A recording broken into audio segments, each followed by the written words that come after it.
Hey everyone, First T here. Thanks for checking out this YouTube channel. Congratulations, Kevin Na, on winning the 2021 Sony Open. Here's his post-win virtual press conference interview.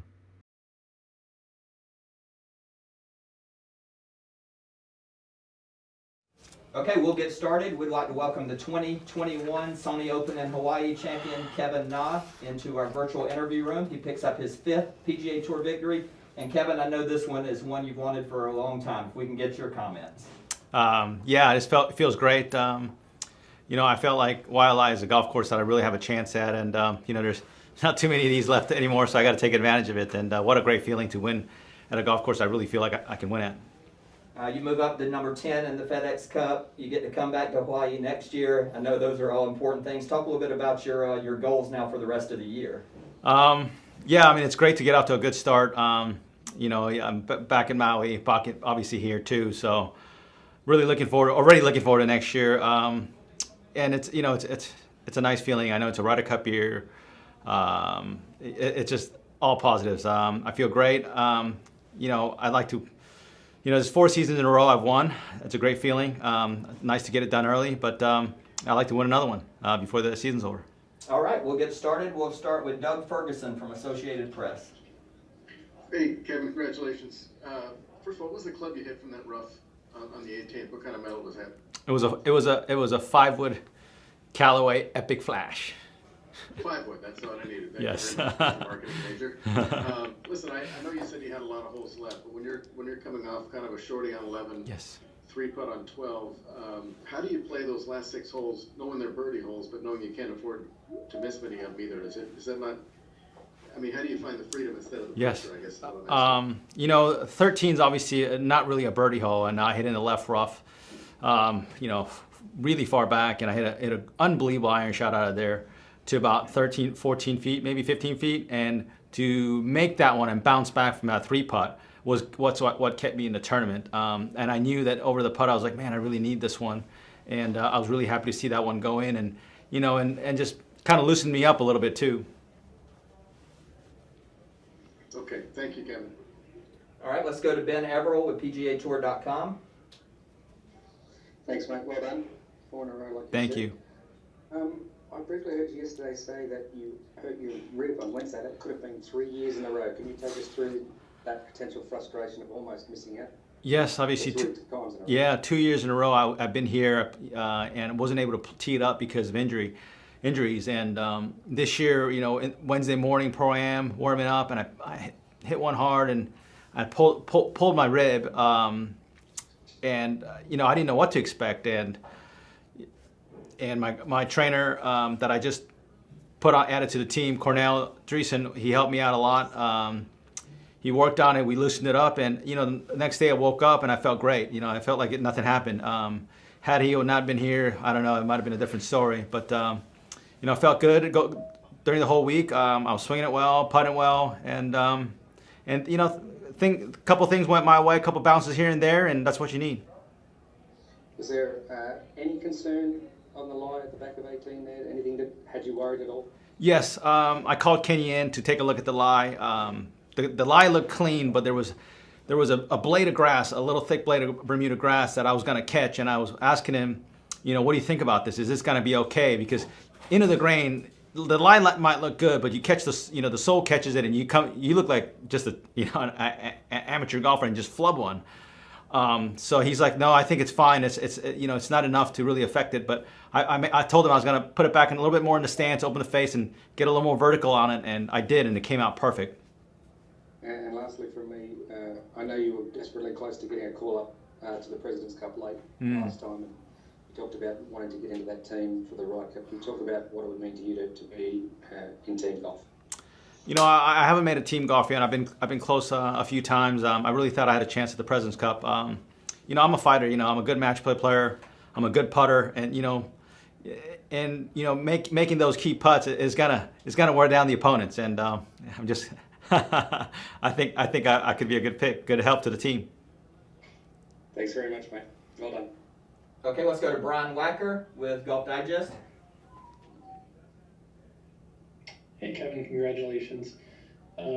Just two quick things. You go all those years earlier in your career without winning, and then having won each of the last 4 seasons. How do you explain that? And secondly, you've talked about courses fitting your game. How much has that played a role? I think experience is the reason why I've been winning. Experience, confidence. You know, when you do it again, you know you can. You know, it seems like the next one comes easier. It's never easy to win, but the confidence that you validating yourself really helps. And you know, support with the family, support with my team. Everyone's you know, believing in me and pushing me to the right direction. And you know what? All these time waiting is paying off right now. Okay, all right, let's go to Steve DeMeglio with USA Today. Kevin, just a couple for you. What is the feeling and your mindset when you go to that 18th tee, where you know you make birdie, you likely win? Just, is there a different feeling than any other tee shot? Yeah, obviously the wind was hard off the left, and it's almost an impossible fairway to hit, and it's okay to be through the fairway. If you block it out right, that right bunker's no good. The left bunker's better, but still, you want to be just on grass. And I hit a great tee shot. I just made sure, telling myself, you know, don't come out, keep the club in. Well, Drew Jusek, I always talk about keep the club in and just be patient at the top of the transition. And I did that. It's just kind of a slow transition. Made sure the shaft was coming from the inside, and I hit a nice high draw around that palm tree. And it's as good as I could have hit it, and obviously just in the rough. Had a decent line, a little bit of a flyer, and you know that where I put it, that second shot, I couldn't have put it in any better spot. And to chip it up to a foot, and that's what you want for a win, a foot.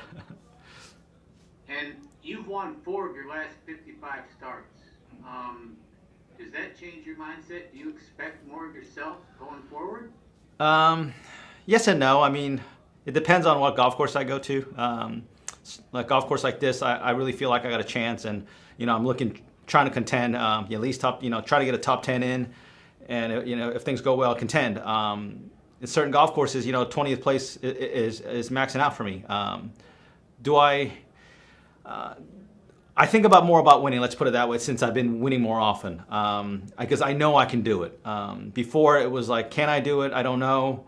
Now I know I just got to be. If I put myself in that position, I've got a good chance of pulling it off. Thanks, big man. All right, let's go back to Doug Ferguson.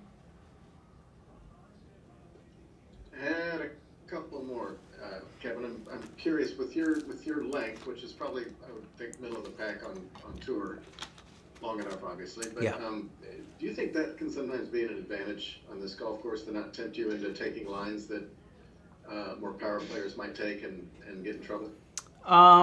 No, I don't think so. I mean, it's nice to have that option. I mean, I've seen some bombers take some lines that is incredible, and it's fun to watch. And it's like, wow, it's like what a shot there. And but you know, a golf course like this, you still have to hit the fairway. You have to make putts. Yes, those aggressive lines give you an advantage, but you know, if you run it through the fairway and you have a wedge in your hand from like 70 yards, it's a knuckler out of there. These Bermuda roughs are just long enough where it's difficult to control the spin. So I think on a golf course like this, fairway is a premium, and a guy that puts it in play and is got a guy like me as got a good chance, and I don't feel like I'm such a disadvantage, and mentally already there, I'm able to compete, because some weeks it's tough, because going into the week you're such at a disadvantage. And you look at the winners of Sony Open, and you see, guys like Matt Kuchar, Zach Johnson, and me, a guy like me, having success here. And then kind of along those lines, because this topic has come up a little bit this week, you mentioned this is a better fit for you probably than Kapalua. Do you feel there are courses where you can't win? Yes, 100%. Okay. And like, I'd ask you the same thing I ask kids. Yeah. The why play. And he made he couldn't have said it any better. Look, and sometimes. He said 15th place. And sometimes, look, there's nothing wrong with 20th. I mean, I know everyone is trying to win, and they're all looking at the winner at the end of the week, but sometimes a 20th week is a productive week. You're still getting good points, and world ranking points for it, and you keeps you kind of a momentum and keeps you, your game sharp for the chances for you to win. Can you think of a place where you had no business winning that you almost did? Yeah. You know what? It's a golf course that on paper probably doesn't look good to me, but I always play well. Is at Mr. Nicklaus's place at Memorial. Yeah. Okay. All right. Very good, Kev. Thank you. All right, let's go to Jason from the Honolulu Star Advertiser.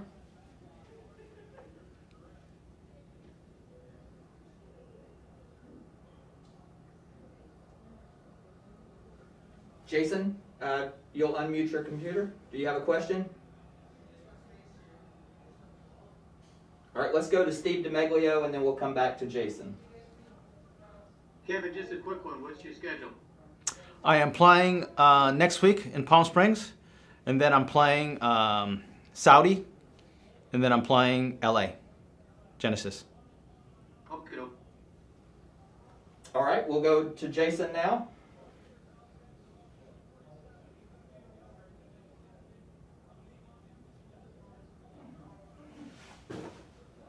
All right, Jason. He's coming now. He's coming to my computer. Hang on.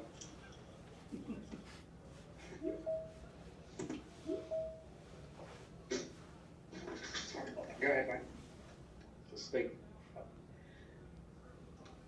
All right, congratulations.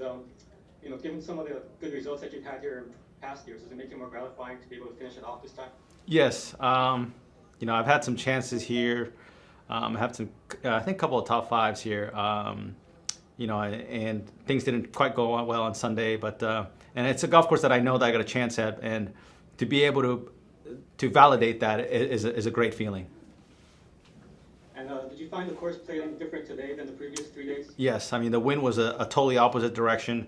Some of the holes played really difficult, and you know what, the hole locations were not easy out there today. I felt like today was the toughest condition out of the four. Thank you. All right. Anything else for our champion? Okay, Doug Ferguson.